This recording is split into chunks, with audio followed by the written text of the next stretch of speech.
हम सबसे पहले जिस जयंती में आए हैं तो अपने समाज के लोगों को अवगत करा दें कि हमारी एक कुल देवी होती है। हमारे समाज की कुल देवी जिनको हम शाकंभरा माता कहते हैं, साधारण सी भाषा में हम उनको आशापुरा माता कहते हैं। हम उनको प्रणाम करते हैं। हम समस्त श्रोता बंधुओं को प्रणाम करते हैं। मंच पे जो हमारे मुख्य अतिथि आए हैं, हम सारे लोगों के नाम से अवगत नहीं हैं। हम किसी पार्टी के व्यक्ति नहीं हैं। हम चौहान वंश के हैं, चौहान कुल के हैं। तो जब हमें बुलाया गया है कि हम जयंती मना रहे हैं, हमारे राष्ट्रीय क्रांति पार्टी के राष्ट्रीय अध्यक्ष कमलेश भैया जी ने सूचना दिया, तो हमें बड़ा अच्छा लगा। अच्छा ये लगा कि हमने कई बार देखा कि हमारा समाज जो पिछड़ा वर्ग है, हमको लोग वंचित करते जा रहे हैं। और भैया ने एक चीज हमें बताया था, आप लोगों से जब हमारी उनसे वार्ता हुई थी तो बताया कि भैया आप समाज के लिए क्या कर रहे हैं। हमारे जो समाज के लोग हैं, जो हमारे अग्रज हैं, हमारे जो बौद्धिक प्राणी हैं, वो लोग हम लोगों के साथ हमेशा छल करते आ रहे हैं। जैसे समाज के नाम पे एक हमारे बंधु थे संजय भैया जी। संजय भैया जी ने हमारे समाज को छला है, लोगों का विश्वास टूटा है। आज बोलते समय ये जयनाथ सिंह जी बोल रहे थे कि मंच पर ये जो जनसंख्या कम दिख रही थी उस पर उन्होंने प्रकाश डाला था। मैं भैया को बता दूं कि आप देखिए, कभी भी आप निराश न हो। कभी भाजपा जब कहीं कार्यक्रम करती थी तो वहां बस सिर्फ कुर्सियां खाली रहती थी, यहाँ तो इतने लोग हैं।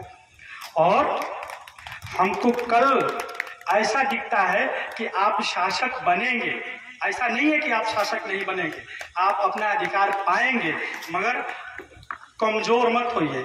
मरता देखेंगे आप, कभी कभी ऐसा होता है कि हौसला बहुत बड़ी चीज होती है। आप देखेंगे कि किसी चिड़िया को एक गोली जैसे बंदूक की आवाज सुनाई देती हो, बेहोश हो जाती है, और कुछ ऐसी भी चिड़िया आपके सामने रहती है कि वो गोलियां खा के तालाब को पार कर लेती हैं। आप हौसला प्रस्त बनिए, कमजोर मत बनिए। आज जानते हैं, हमें एक लाइन याद आ गई है कि चारों तरफ ये जो भीड़ देख के मुझे महसूस हो रहा है कि चारों तरफ बस यही मंजर दिखाई देता है। ये समर्पित है लाइन कमलेश भैया जी के लिए कि चारों तरफ बस अब यही मंजर दिखाई देता है। अब तो मुझे लहू लहू सा समंदर दिखाई देता है। जिसने लगाई है ये आग पृथ्वीराज चौहान महायज्ञ का, अब ये राजन नहीं, मुझे तो अब ये बंधुवर रहबर दिखाई देते हैं हमारी समाज। हम जो गायक बंधु थे हमारे बीच में, एक बुजुर्ग जिनका नाम श्रीनाथ जी था, हम उनको प्रणाम करते हैं, क्योंकि आपने जो संगीत के माध्यम से हमारे अंदर एक वेदना, एक दर्द पैदा किए हैं। हम उनके आभारी हैं। जब हम दर्द लेके जिएंगे तभी हम जी पाएंगे। जब हम एक अच्छी नींद में सोएंगे तो हम अनुभव नहीं कर पाएंगे। हम सुख में जिएंगे तो अनुभव नहीं कर पाएंगे। हमें लोगों ने प्रताड़ित किया है, सताया है, तो हम कब तक रोते रहेंगे। इसलिए मैं एक और दो लाइन कहूंगा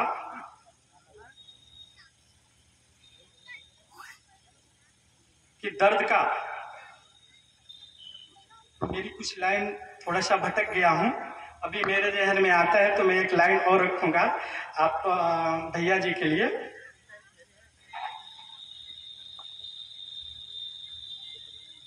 दर्द का, भैया जी, दर्द का दिल में रतन रख लिया, गीत गा गा के दुनिया का मन रख लिया।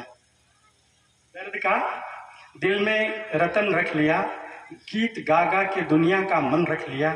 इस कदर दुनिया वालों ने कांटे चुभोए हैं कि दर्द के मारे हमने भी अपना नाम रतन रख लिया।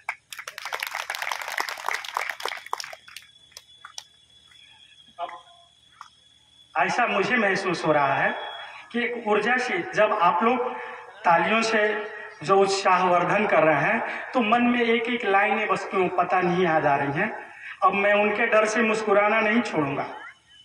उनके डर से अब हम मुस्कुराना नहीं छोड़ूंगा, लाख जलजले आएंगे तो भी घर बनाना नहीं छोड़ूंगा। अब इन आंखों के आंसुओं से कहिए कि अब हम लोगों के बीच में कमलेश भैया हैं, अब आंखों में आंसू आना क्यों। देखिए, हमारे जो प्रबुद्ध समाज के लोग हैं, हम कमलेश भैया से सवाल करेंगे कब कि भैया देखिए, आप समर्पित होइए। हमने जो भी बात, इनसे जो मेरी बात हुई थी, वार्ता हुई थी, तो उसमें इन्होंने अपना समर्पण दिखाया। समर्पण आपने दिखाया कि यदि हम, देखिए एक बड़ी कड़वी बात आपके सामने कह रहा हूँ, एक त्याग की बात कहने जा रहा हूँ। इनसे कहा कि भैया आप दाम्पत्य जीवन में क्यों नहीं बधे। तो भैया ने बताया कि दाम्पत्य जीवन में बध के एक परिवार का रह जाऊंगा। यदि हम दाम्पत्य जीवन में नहीं बधूंगा तो मैं हर घर का बेटा बनूंगा, तो हर घर परिवार का बेटा बनूंगा, इस देश का बेटा बनूंगा। तो आप हमें ऐसे सवालों में मत उलझाएं, यहाँ बातें। और आप सारे लोगों से आग्रह है कि आप लोग हर पल, हर समय, हर आवश्यकताओं पे इनका सहयोग करें।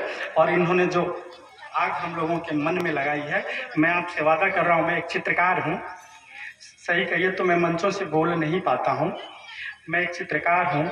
मैं आप लोगों के बीच में एक घोषणा कर रहा हूँ कि मैं एक अच्छी सी और एक बड़ी साइज की प्रतिमा पृथ्वीराज चौहान का बना के और मैं अपने संजय भैया को पार्टी के लिए समर्पित करूँगा, अपने तरह से भेंट करूँगा। और ये जो हमारे पृथ्वी, जब हमारा नामकरण होता था बंधुवर, मैं आप लोगों से बता दूं, जब हमारे जो अग्रज थे, जब हम लोगों का नामकरण करते थे तो नाम सोच के रखते थे। पृथ्वीराज चौहान जी का नाम पृथ्वीराज रखा क्यों गया? वो पृथ्वी के राजा थे, इस धरती के राजा थे, वो बाहुबली थे, वो एक शक्ति थे, वो देवता तुल्य थे। आज हम सारे लोगों को उनकी आराधना करनी चाहिए। और ये यज्ञ देश में नहीं, हर लोगों के घर, हर लोगों के दिलों में होना चाहिए। और उनकी स्थापना, मूर्ति स्थापना हर लोगों के दिलों में होनी चाहिए कि हमारे दिल में पृथ्वीराज चौहान रहते हैं। यदि हमको देखना है तो आप देखें, जो बहुजन समाज पार्टी के लोग हैं, जो अनुसूचित जनजाति के लोग हैं, वो लोग आदरणीय मान लेते हैं। तो जो हमारा शासक था, तो हम क्यों ना उनको आदरणीय माने। और हमको आदेश है कि कम शब्दों से काम चलाएं। तो मैं इन्हीं शब्दों के साथ अपनी वाणी को विराम देता हूं और आप सब जनता जनार्दन को, मंच पे सारे बंधु लोगों को प्रणाम करता हूं।